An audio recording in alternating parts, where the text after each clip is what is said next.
So it's time we should start.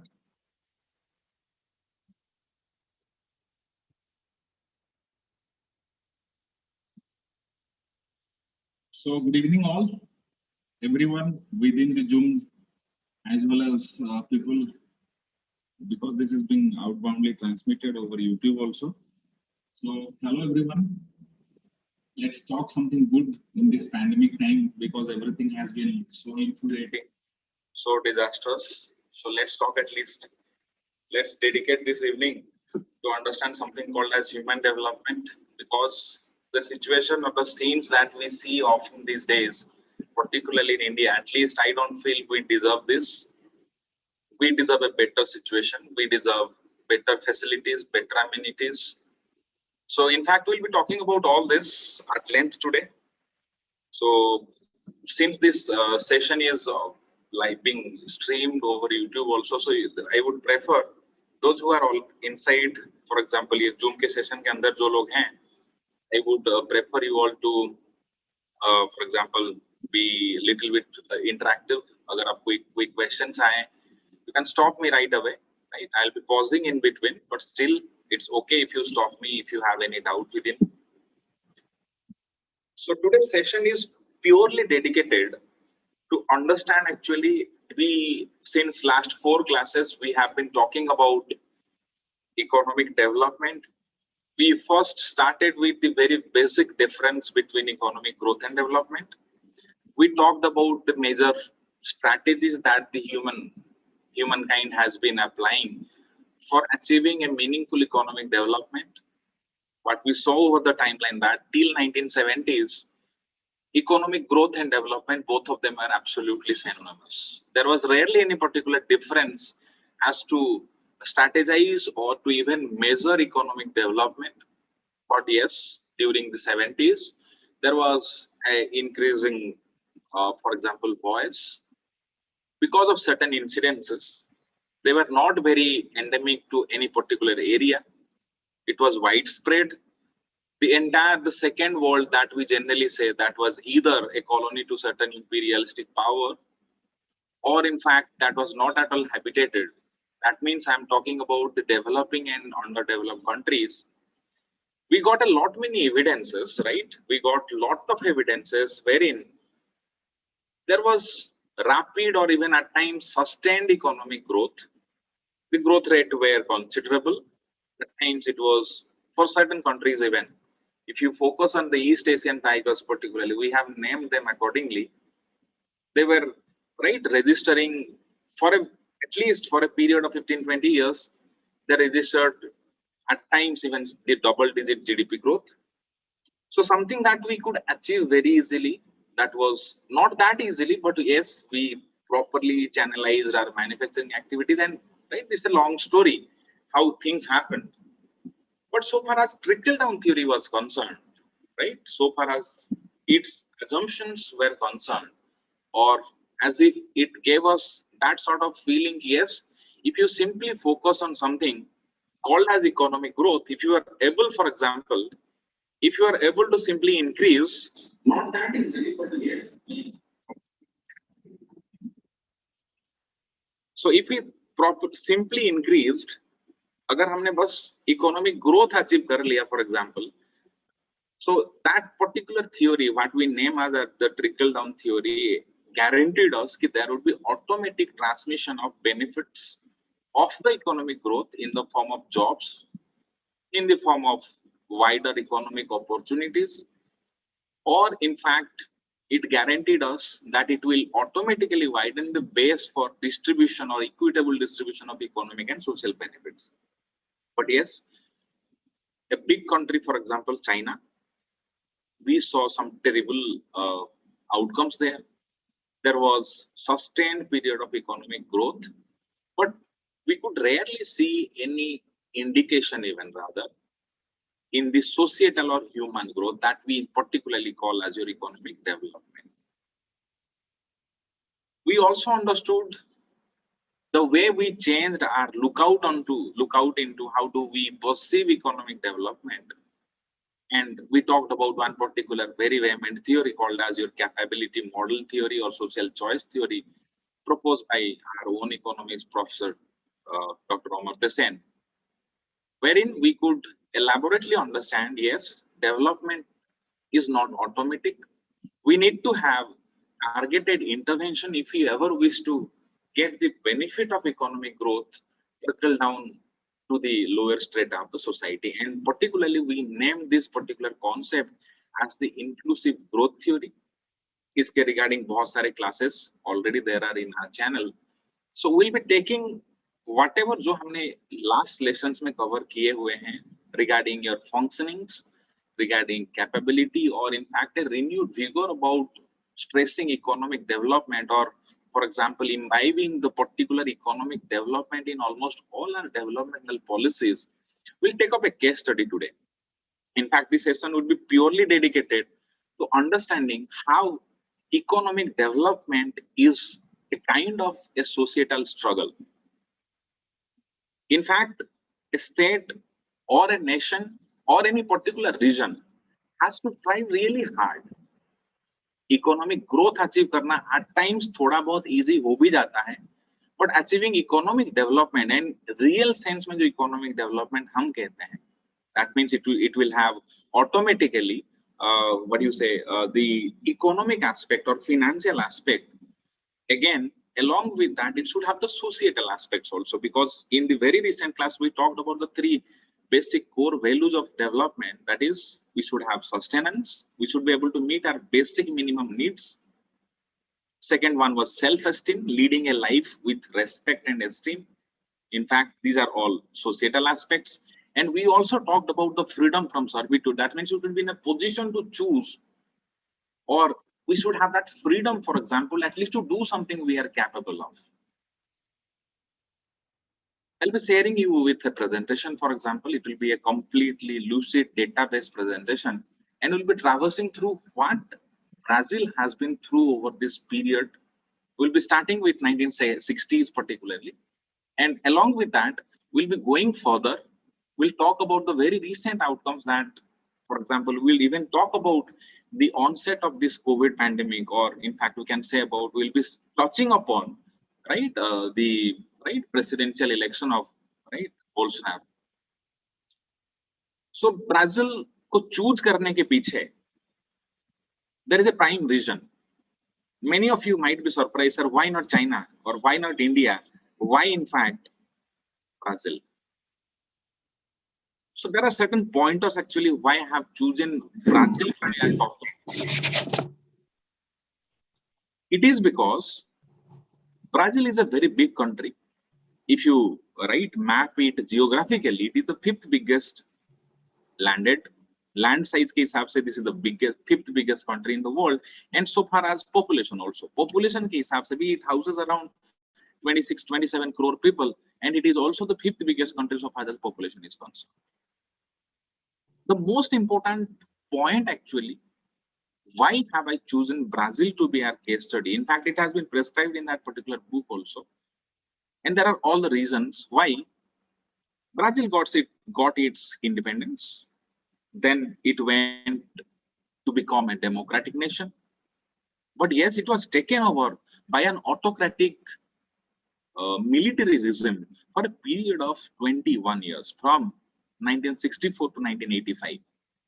So Brazil saw a very autocratic rule, or in fact, you can say it as the military regime was ruling the country from 1964 to 1985.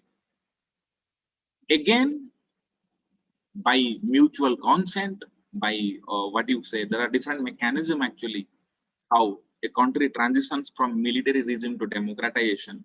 So again, in 1985, Brazil saw perhaps there were a lot of strikes and everything. We are not going that much into the history, but yes, after 1985, there has been a democratic form of government in Brazil.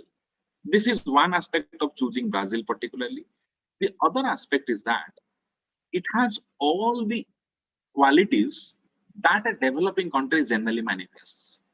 It has a very rich white population, particularly they are located in the southern part of Brazil.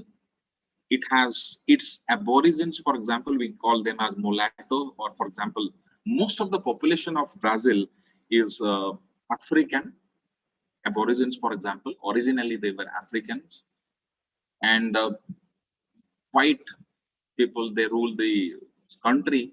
They have that supremacy. So it also point out to the Civil War, for example, the civil rights movement of United States in 1965. We'll also find out the linkages. So it is housing a very big population, land wise it is big, it is a developing country. In fact, अगर आप Brazil का history के बारे में बात करें, if you talk about the very contemporary history of Brazil, it was treated to be at par with the East Asian tigers like your Taiwan or what we call, right? सारे के सारे जो East Asian tiger countries थे. At that particular point of time, Brazil was being treated to be the tiger of the Latin America. In fact, it was registering at times, it registered double-digit GDP growth also. Got see its exports. अगर आज के date में if you look into Brazil, अगर आप Brazil पे focus करें, you would find there is coexistence of highly competitive industries with, right, not so productive domestic practices or traditional practices. There is coexistence of highly productive agricultural practices with so-called old practices that are not yielding that much. So this particular mocktail of coexistence of something that the world would aspire to become, or even any country would aspire to become of that productive level, along with its traditional culture that is not that productive. So this makes the real situation of a developing country. If you compare that particular thing to India, even अगर आप बस India ही नहीं, you take up any developing country, this used to be the juxtaposition. There would be certain sectors, those will be very highly competitive. They will be acclaimed world over. They will be exporting things like anything. Just as India, if you think of our service sector, right, it is performing like anything. Likewise, these are the pointers why have we chosen actually Brazil to be our case study. If I go to the social indicators, for example, अगर मैं social indicators के बारे में बात करूं, almost very similar figures you would get.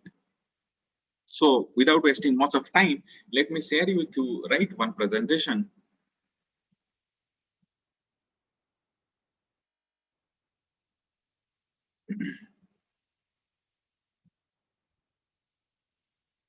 I hope the screen is visible to all of you. Yes, sir. Clear. So we have named this particular session to be the struggle for a more meaningful development. And in fact, by the time we'll be ending this session, you would find all the evidences. Yes, Brazil grew economically. It registered massive economic growth rates, but still there are a lot many examples. In fact, there are a lot many proofs why there was no economic development. There was growth, but that growth was without any development. So Brazil, in fact, particularly became a poster child. In fact, till now even, अब तक भी वही scene थोड़ा बहुत improvement हुआ ही है जो मेरे फॉर एग्जांपल सोशल ग्रुप्स में मैं कुछ पोस्ट किया था सुबह. The Gini coefficient of inequality, right? In fact, Brazil is considered to be the poster boy of inequality. Why is it so? We'll be going through all that. So let's move forward, and I have explained why have we chosen Brazil. This presentation, or in fact this session or the case study, will be presenting you topic on these 7 heads. We'll be starting with the economic growth story of Brazil. We'll talk about the income, the growth, and the timeline, how Brazil grew economically. Then we'll start focusing on the social indicators. We'll talk about poverty. We'll talk about inequality. Brazil को एक inequality का poster कोई बोला जाता है because at times the Gini coefficient was 0.65. Those who know about Gini coefficient, or else I'll explain you in some brief. We'll also talk about the land reforms. जितने complex land reform India में उससे 10 गुना और 20 times more complex have been the land reform of India. Sorry, Brazil का land reform India का land reform has absolutely it's considered to be an uncompleted task. हर किसी के locally this used to be issue. Brazil का land reform जो है वो बहुत यूनिक दिखेगा आपको because the kind of movement that we saw in West Bengal, for example, Naxalbari का story जिसको पता है, there have been series of such incidences in Brazil. But as of now, there is still a great degree of inequality in land holding in Brazil. Yes, this very recent government, particularly after 2000, we have seen a serious progress in land allotments or land ownership particularly. Then we'll move on to the sustainability of development. There has been certain economic activity that actually, though it gave economic growth, but many a times it doesn't seem to be very sustainable. For example, there is, right, there is Amazon forests in Brazil, the tropical rainforest of Amazon. So that is considered to be the Yes, sink of, sir. right, that is considered to be the sink of the world. That means it absorbs the most amount of carbon dioxide emitted by rest of the world. We'll also talk about the problem of social inclusion, which is creating all the greater or all the cleavages within the society, because the Brazilian population is divided into two groups. For example, अगर आप right civil right movement of US की बात करें, right, the southern, for example, Mexican border state जो भी US के हैं, generally वहाँ पे थोड़े Negroes हैं, जो कि actually aborigines हैं US के.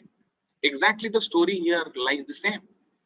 But unfortunately, even after a period of 70 to 80 years of economic growth, there still have huge level of discrimination or social discrimination still exist in Brazil. So we'll take up them one by one. So let's start with the income. अगर Brazil का per capita income अगर आप देखें, it hovers around, in 2011 की बात है, थोड़ा पुराना डेटा है, but it is around $11,000 per capita income. GNI, gross national income per capita, Brazil का जो है, in 2011 it was 11,000 around. I do not have the exact data now. We can very easily find out, but still, can somebody tell me if the GNI per capita is $11,000, this particular country would be considered to be which sort as per the Atlas method of the World Bank? अगर World Bank का Atlas method हम follow करें, Brazil would be considered to be of which type of country? कौन से category में Brazil आएगा? Any one of you? Upper middle income. Yes, exactly. It is upper middle income, right? I hope most of you are aware. If you are not, I'll be taking on to the next slide. See, there is a method called as World Bank classification of economies. This method is called as Atlas method. It's not an atlas. It's the name of that method is Atlas method. World over के जितने भी सारे countries हैं, हम उन्हें classify किस ढंग से करते हैं? We calculate your GNI per capita particularly, or GDP per capita, whatever. It is particularly, it has been misspelled as GDP per capita, but it is particularly gross national income per capita. And the countries are classified on these heads. ये सारे heads हैं जिसके head पे ये सारा का सारा classification चलता है.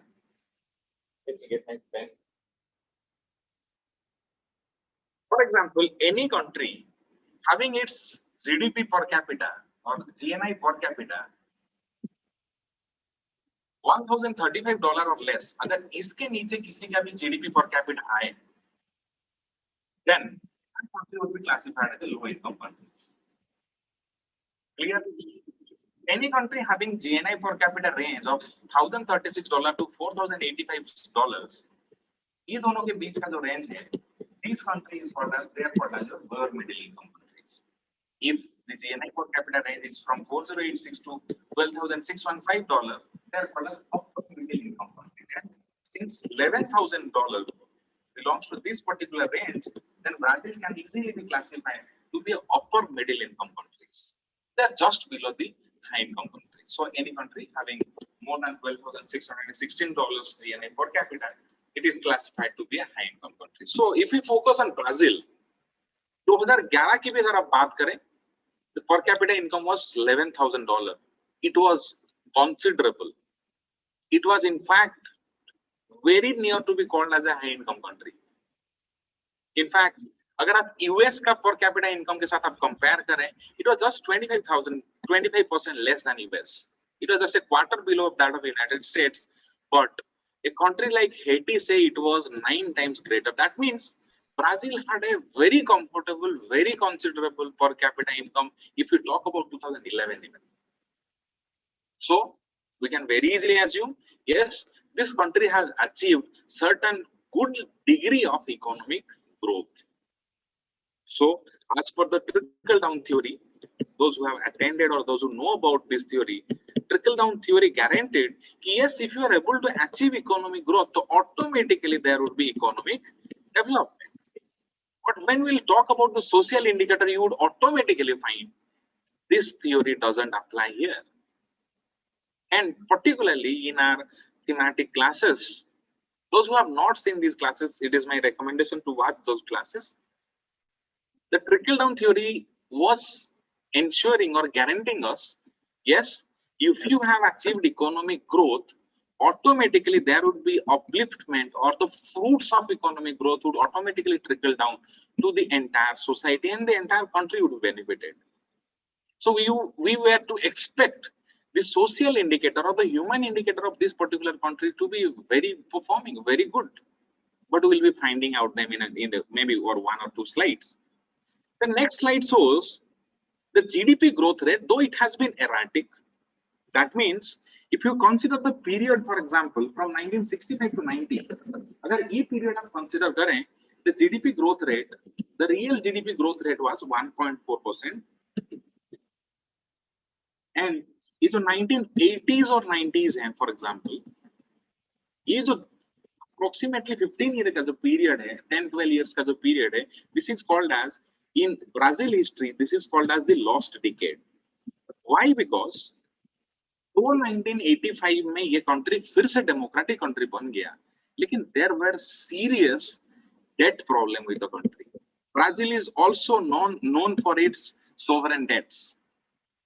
ये country हमेशा उधारी से ही चलता रहा है, and this debt poses a serious problem for country like Brazil. And the problem of debt and erratic strike, ethnic disruptions because of the social inclusion issues between the Negroes and whites. तो ये जो सारे, for example, issues रहे, though it became a democratic country, but during this period, for example, right, Brazil saw very high inflation. It saw, in fact, rather I would say it saw stagflation. Can somebody differentiate between inflation and stagflation? This is a period, this period particularly in the history of Brazil is called to be a lost decade, because there was very high inflation and stagflation was also there. Can somebody define or differentiate between what is inflation and stagflation? Sir, in stagflation, there is no employment, sir. Exactly. But in inflation, there is both are going, employment and growth, sir. Yes, Prices exactly. are rising also. Okay, let me make it more simple. Inflation is something that we say when there is, right, there is average increase in the goods and price services के जो price बढ़ते हैं, we call that as inflation. Clear? So सामान चाहे वो goods हो या फिर services हो, इनके दाम कब बढ़ते हैं? When there is demand. Particularly whenever there is an increased demand, the prices tend to increase, and that leads to inflation. Clear? Let us ignore the supply side shocks. Just let us focus कि कोई भी देश में, any country that is growing and it is growing at a rapid rate, तो automatically the income of its inhabitants, यहाँ पे जो सारे लोग रहते होंगे उनका income बढ़ेगा. जब income बढ़ेगा तो their consumption pattern भी बढ़ेगा. Automatically they will be consuming more, so they will be demanding more things, and this might lead to inflation. This generally leads to inflation. So inflation and employment, ये दोनों हमेशा tandem में चलते हैं. That means whenever there is very less unemployment or there is high employment rate or very less unemployment rate, there tends to be a situation where there is increase in inflation. But stagflation is kind of a situation. Stagflation एक ऐसा situation है जहाँ पे heavy inflation रहेगा, there would be heavy inflation, but there would be high unemployment rate also. Inflation तो रहेगा, लेकिन there would be heavy unemployment also. So this condition particularly is called as stagflation. That is why this decade of 1980s and 90s, though Brazil had already become a democratic country, it seriously faced the challenge of stagflation. And that's why it is considered that that decade of development was wiped out because of stagflation. जो भी सारे cumulative depositions हुए थे economic development के aspect पे, everything was wiped out by that particular decade, or what we call as the lost decade. In fact, ये जो lost decade है, इनफैक्ट ये जो पीरियड पूरा का पूरा है 1965-90s है, in this particular period there was in fact, अगर आप कंपोजिशन देखें, वो इकोनॉमी का पूरा कंपोजिशन आप देखें प्राइमरी और सेकेंडरी सेक्टर्स के, you would be really surprised because Brazil was no less than any East Asian countries, because out of the total export from Brazil, 57% was from manufacturing. That means finished goods were exported. अगर total manufacturing export का पूरा चीज देखें आप, for example entire export देखें, out of the total export 57% were manufacturing goods. That means this country was very competitive at that particular time. So it was automatically assumed. In fact, ये generally चीजें हम यही सारे देखते हैं, whenever कोई भी देश का कोई particular big sector, any big sector of a country becomes more competitive, it exports more, so it automatically generates huge amount of internal cash. Clear? Export का सबसे importance यही है कि if you are having huge exports, अगर आप बहुत अच्छा amount का export करते हैं, so it generates automatically, it has a very for example, we can say it has a very high internal cash generation capacity. But unfortunately, though there was cash generation, there was rarely any development in the society because we have not yet reached those indicating values. We'll be going very fast. Next is after 1990, ये जो 2000 का पूरा period रहा. This period saw around growth rate of 1.5%, and beyond 2000, the growth rate of Brazil was 2.8%. So we can say it this way: on an average, Brazil sustained a considerable good growth rate because these are all real growth rates, right? These are not nominal growth rate. They have all been adjusted to inflation. तो ये सारे जो real growth rate हैं 2.8% या फिर 2% से 3-4% का अगर रियल ग्रोथ कोई इकोनॉमी का over a period of time रहे, right, it's a good sign. That means they have sustained economic growth over a very long period of time from 60 to 2000. So it's a very long period, right? It's 40-50 years का tenure होता है. अगर 50 साल तक कोई देश ने economic growth ढंग का अचीव किया हुआ है, तो we should automatically assume, yes, there has to be economic development. But the social indicators show you some certain other degrees. It shows you a different picture actually. In fact, if I say how Brazil achieved this tremendous economic growth by exporting, particularly, they had a lot many parallel with East Asian countries like Taiwan and all. इनका जो पूरा का पूरा strategy इन्होंने follow किया था East Asian tiger countries ने, export for growth, this was the strategy. पूरा का पूरा उन्होंने फोकस किया एक्सपोर्ट पे, and ultimately this gave them the economic growth. And Brazil was no way away. Brazil was in fact considered to be the next developed country. जब से 1960s की when बात हो, 1960s से ये बात चला आ रहा है. In fact, if you meet any youngsters, they will be self-deprecatingly telling, right? They will be self-deprecating in fact and telling you Brazil is the country of the future. They tell it particularly, right? You might see that in an interview. Brazil is the country of the future, and it will be even tomorrow. In fact, they do self-deprecate themselves. Brazil has been a country of the tomorrow, and it will be even in tomorrow. That means, जो sleeping tiger हम लोग कहते हैं ना India को बीच में, exactly it conveys the same sense.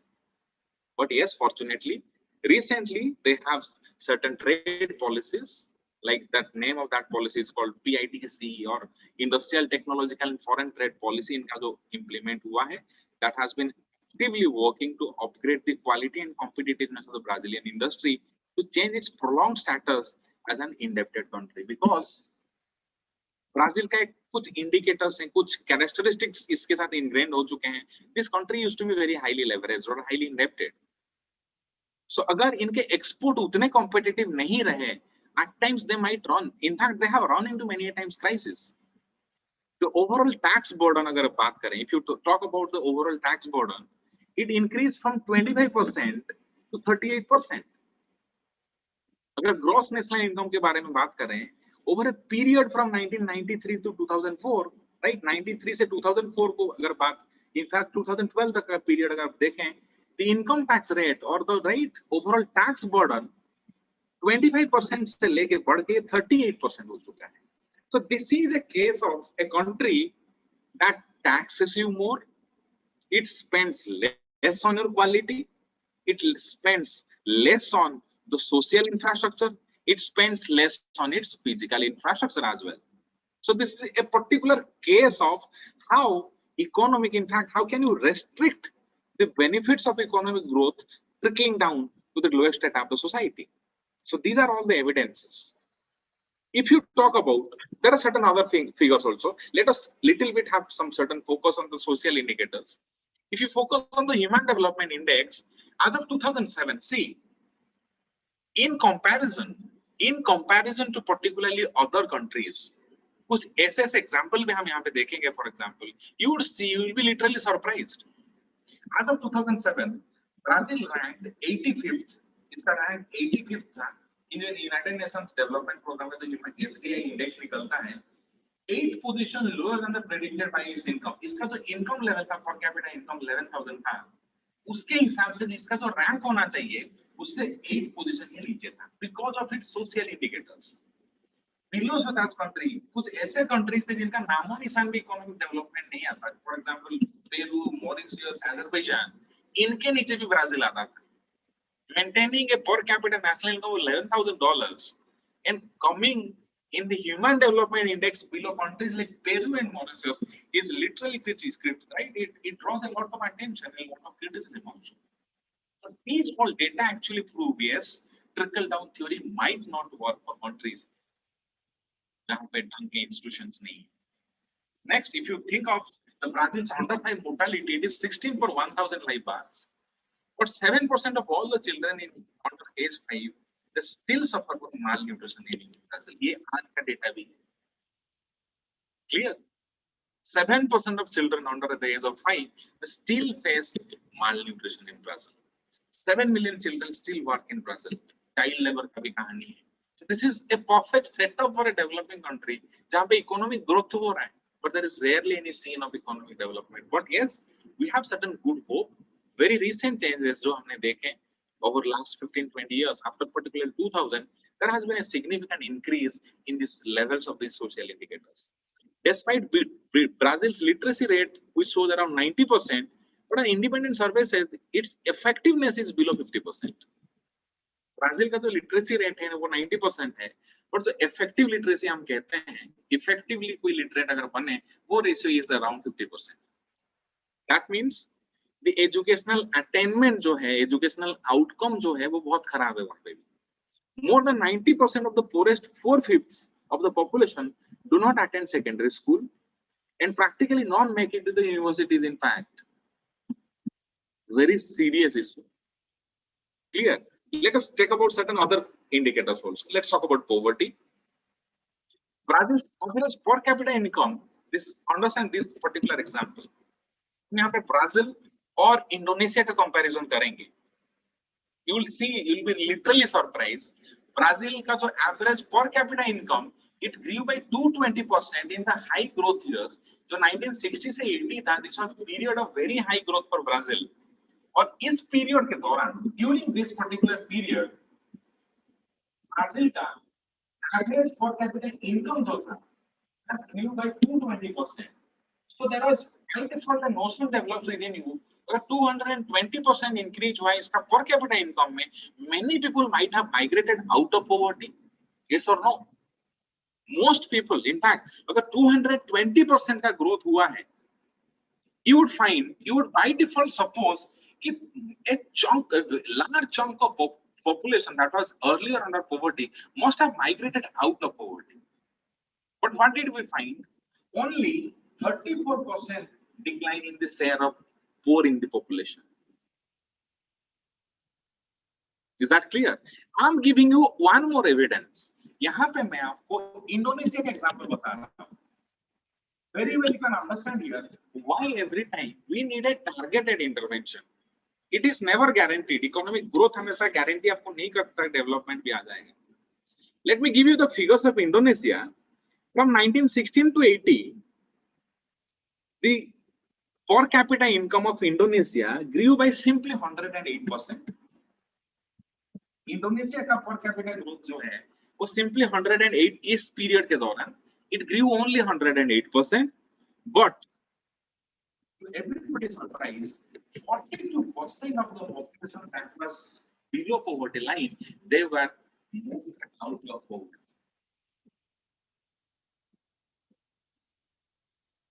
So these all figures gives us all the understanding or all the acceptance. Yes, we need to have targeted intervention or economic development कोई automatic procedure नहीं है. You need to fight a really long and a persevering struggle to achieve economic development for the society at large. And अगर कोई nation की बात हो रहा हो, and that too a country like Brazil, which is 5th biggest in the world, you need to have some concerted targeted interventions and for a very longer period of time. 15% of Brazilians have income less than $180. It looks absolutely unbelievable as of now. According to the World Bank estimate, in 2009, some 10.8% of the population Brazil lived on less than $2.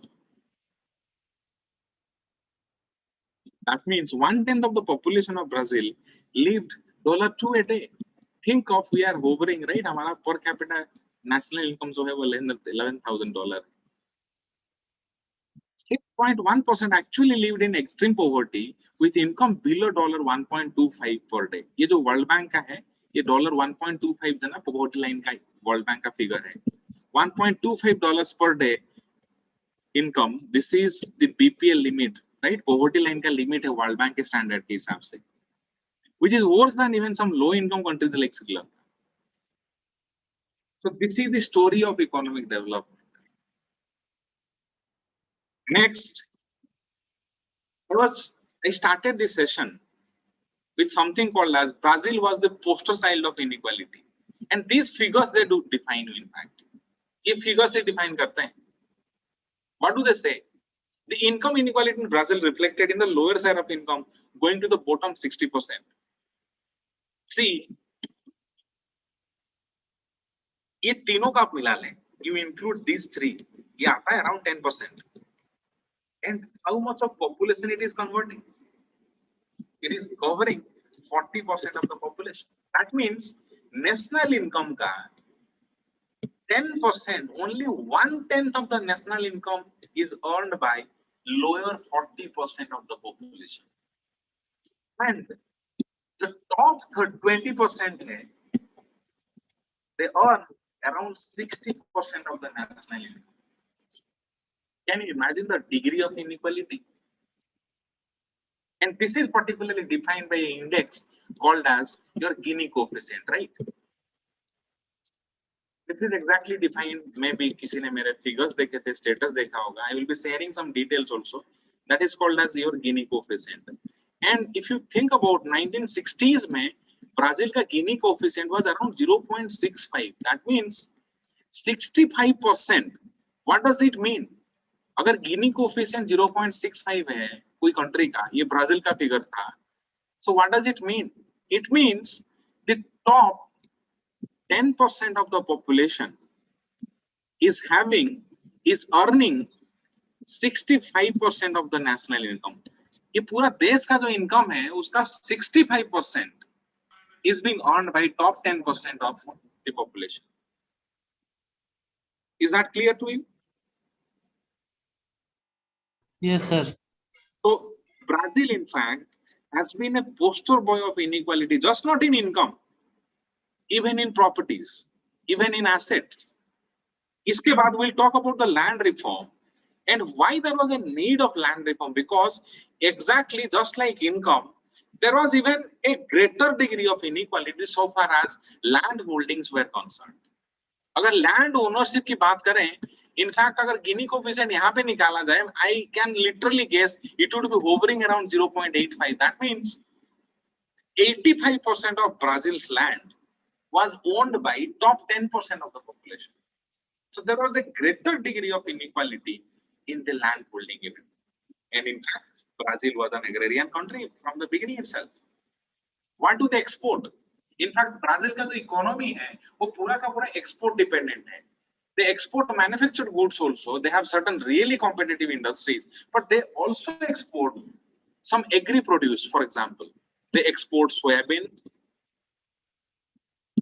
This is their one of the major exports, soybean. And where do they export? They export it to China. They export iron ores. And where do they export? They export it to China. So they are very much dependent on China also.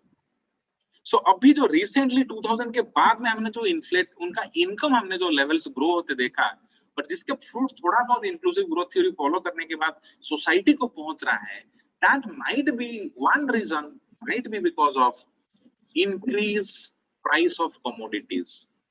Recently, world market में in last 10, 20 years, there has been an increase in the commodity prices. And since Brazil has been exporting finished good as well as commodities का meaning हमेशा होता है जो भी सारे raw materials हैं generally. It exports huge amount of iron. तो जो commodity का price international market में up है, because of that, might be Brazil has gained something. But yes, when the price will be breaking the circuit, whenever there will be a very high increase in the price of commodities, automatically the exports should be affected, yes or no? And that has started happening. Export would, right, automatically decline. अगर commodities के price बहुत ज़्यादा बढ़ जाएं, automatically the export would decline, and this poses a serious threat to the Brazilian economy. Unless until there is value addition, you will export automatically. आप commodity अगर आपके पास minerals हैं, ores हैं, for example, you will automatically export. So as India is doing also. But there must be something called as value addition. अगर आप बिना value add करके export कर रहे हैं, that means whenever there will be a decline, sudden decline or sudden shock in the commodity prices, your country would be into ruins. So let's not talk much about these things. Let's focus on the land reform. Land is very unequally distributed in Brazil, and there is both an efficiency and a social equity case for land. And for that, the very recent government has taken things very seriously, and there has been certain affirmative action or some positive affirmation so far as land reforms are concerned in Brazil. Land reform has been repeatedly blocked by Brazil by the political power of large plantation owners. वहाँ पे बहुत सारे बड़े-बड़े plantations हैं और वो plantation owner को fazenderos बोला जाता है वहाँ पे. Clear? They have been blocking it politically. The landless movement or MST, it is named there, MST, have increasingly seized land. These groups have been seizing lands. Farmers have also settled in fragile rainforest areas, finding themselves unable to acquire land in areas that are more agriculturally suitable and less ecologically sensitive. So, ये जो Amazon base में farmers आके settle हो रहे हैं, and automatically because of that they pose serious challenge to the right ecology.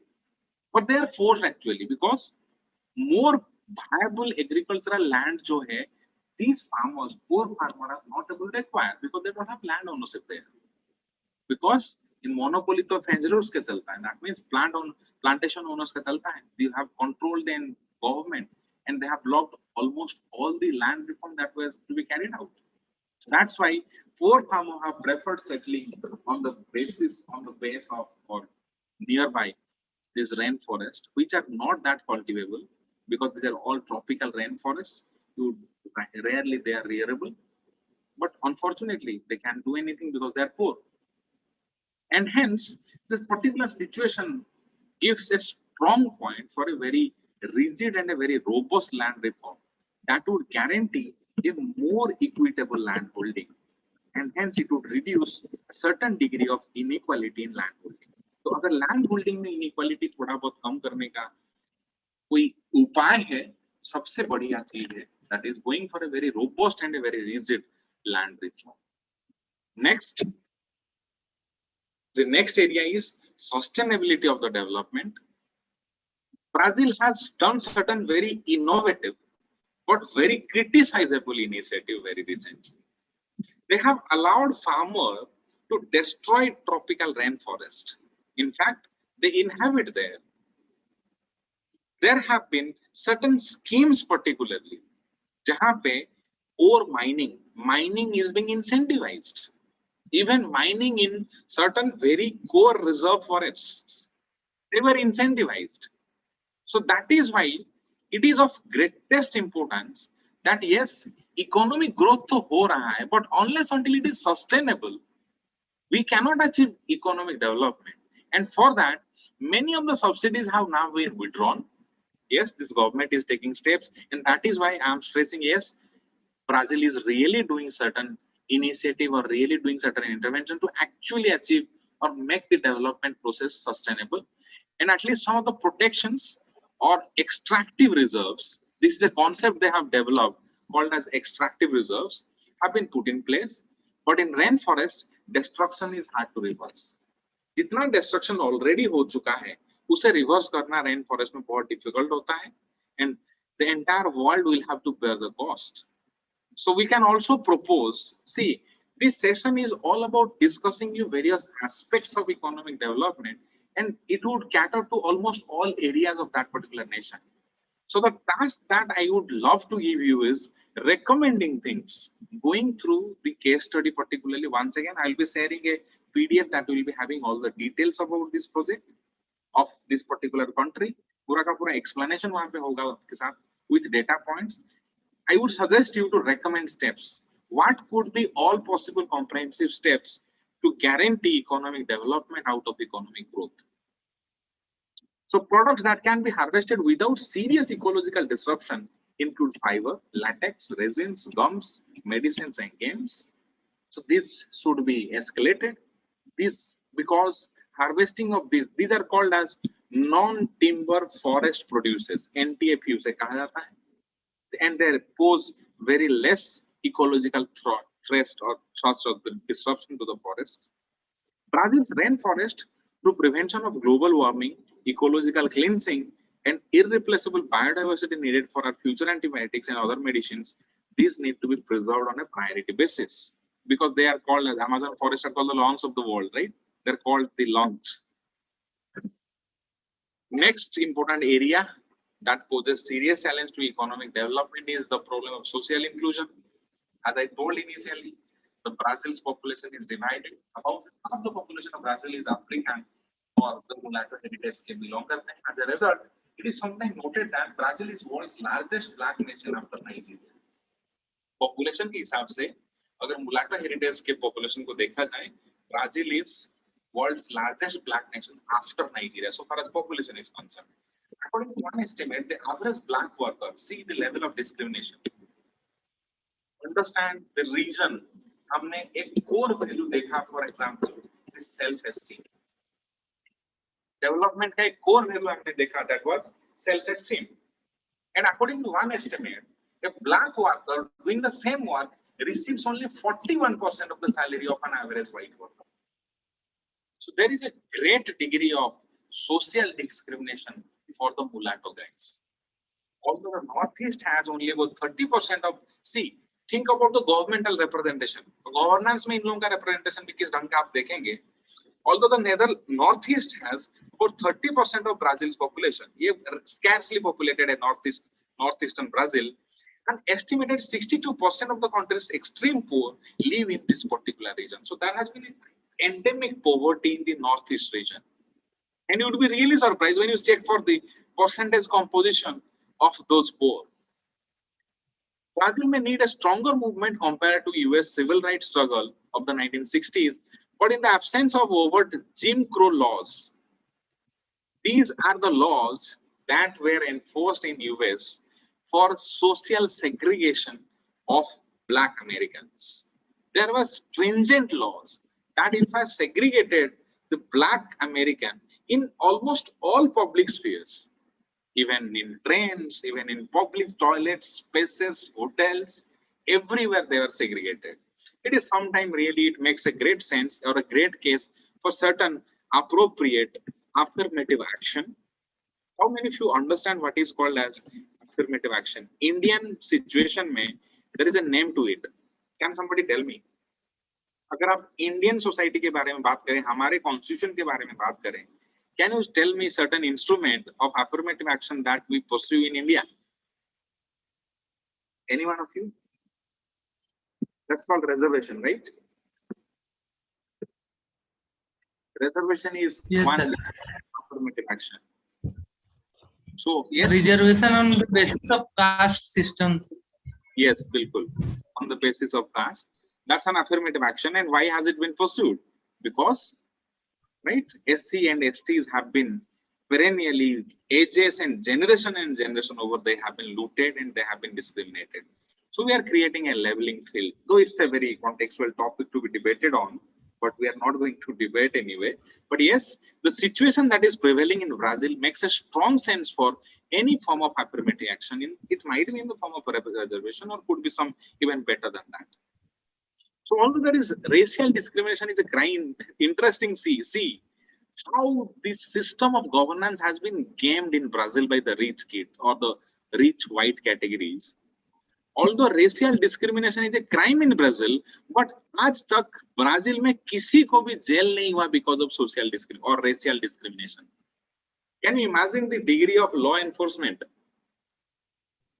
Racial discrimination is illegal in Brazil; it's a crime. But in the history of Brazil, not a single person has ever been sentenced or jailed for racial discrimination. Clear? So the black representation in government is also shockingly rare. So these mulattoes, they are rarely represented in government even. See, the problem of social inclusion poses the greatest challenge to economic development, because every time a person who lacks self-esteem, if he is devoid of that self-esteem and he is not free from those servitude, he is not free to do things. How would you ensure economic development? Because development in the new perspective is about making people or enabling people's capability to function. When there is no capability means freedom. When there is no capability, though they have greater functioning level, those who have at least a minimal functioning level, they are rarely allowed to perform. So the social inclusion issue poses the greatest challenge to economic development in Brazil. This is in fact the final outcome. We would be summarizing this session with certain conclusion. Brazil has experienced some economic growth without as much as social development as it could be expected at that particular income level. Other than the more blanketing of growth without development, this country is also, right, ये Brazil का ना नाम बहुत खराब है, in fact, so far as economic development is concerned, because it is the poster boy of inequality. It is also called a country wherein growth without development का definition दिया जाता है, which applies better to countries such as Pakistan, Gabon, Equatorial Guinea. Think of 12,000-13,000 per capita national income, and you are being branded as the poster boy of inequality and a growth without development. Clear? So part of explanation for high rate of income poverty and poor social indicator in Brazil is the relatively slower growth that has prevailed since 1980s. Government social spending on health, education, pensions, unemployment benefits, and other transfers are going to well off frequently. जो already well off है, इनको सारा का सारा transfer जा रहा है frequently to those in the top 20% of income distribution. So सोचिए, income pyramid के जो top 20% में आते हैं, उनको ये सारा का सारा benefits मिल रहा है. But who deserves this more? Who needs this more? The lower 20-30%. Yes or no? Can steady progress be made on racial divide, physical security, environmental decay, poverty, inequality, high borrowing cost, needed diversification of exports, high and inefficient government spending? If so, if it is done so, then Brazil has a good outlook. And yes, let's not end this session by completely nagging Brazil. Rather, there has been one of the most important intervention so far as economic development is concerned that originated from Brazil. That concept is called as, all of you know that, DBT. Can somebody tell me what is DBT? Direct benefit transfer. Direct benefit transfer. Yes, exactly. The concept of direct benefit transfer originated from Brazil. And the name of that particular scheme is called as Bolsa Familia. What is the meaning of Bolsa Familia? Meaning is family stipend. What it happens? यहाँ पे होता क्या है? ये family stipend का जो scheme है, the name of that particular scheme, world का सबसे पहला direct benefit transfer का scheme का जो नाम है वो Bolsa Familia है. And parallelly in Mexico, there is a scheme. There is a scheme in Mexico also. I would tell you the name. I'm forgetting the name. It's called as maybe Mexico Progresia or something, right? And there is a word related to that particular thing. Forget about that. But Bolsa Familia is the first world's very fast direct benefit transfer scheme, and that originated in Brazil. So there has been why I'm hopeful about the Brazil's growth and economic development, because very recently they have undergone or they have started certain really wonderful targeted interventions that actually is showing its fruits within a very short span of time. 10-15 साल के अंदर इनके कुछ fruits of economic development is visible now, and very latest data मैं आपको दिखाऊंगा. There has been a concerted growth over a period of time. ये जो scheme है direct benefit transfer में होता क्या है actually? If somebody is conceiving, any lady is conceiving, he is pregnant for example, before he is or she is delivering, around 4 to 5 months का pregnancy के दौरान से ही he starts getting money directly into his or her account. Ladies given priority, and all of you, those who attended morning classes, they can very well correlate why the transfer is done to the mother. Why not the father? Because it's a proven fact that a portion of income that is controlled by a mother, maximum portion of that is devoted by mother for the welfare of the child. अगर मैं literal language में बोलूं, there is all the possibility in developing and underdeveloped countries. If the transfer goes to the husband, there is all the way, all the possibility that money would be used for some other reasons. Alcoholism का issue है, right? There are many other, right, anti-social issues. तो ये जो पैसा है वो mother के account में आता है, और किस चीज का पैसा? For nutrition, for primary education and for health care. ये तीनों का तीन पैसे, money on these three heads is credited to the mother account so that the child gets ample amount of nutrition, proper health care, and at least proper primary education. So this is the Bolsa Familia is the first direct benefit transfer scheme of the world, and yes, it is proving to be really wonderful, not just in Brazil, all around the developing world. So this marks the end of this presentation. I hope all of you enjoyed it. If you have any query, we can start with your queries. I'm here for maybe 1 or 2 minutes, 5 minutes maybe. If you have any query, you can ask, or else you can revert back. Right? आप मुझे revert भी कर सकते हैं. I'm available in almost all the channels so that we can. Sir, one query, sir. Yes, please go ahead. Sir, social discrimination is also present in China. So Yes. why China is developing and why Brazil is not developing? See, social discrimination is there in China, but it's very limited population, right? You might be talking about the Uyghur Muslims, right? Yes, sir. Yes. Proportion जो population का है ना Uyghur Muslim का बहुत ही कम है. तो अगर national perspective में अगर आप देखें, they do not represent. लेकिन यहाँ पे अगर आप देखें, around 60% of the population is mulattoes. So अगर इन दोनों के 60-40 के बीच में discrimination होता है, तो automatically it will have a national right implication. Clear? Yes, sir. Yes, sir. Anything else? Any one of you?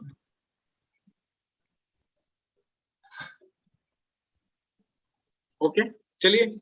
I'm still connected, right? I'm connected in various channels. You can revert back. We can answer your question. In fact, I would love to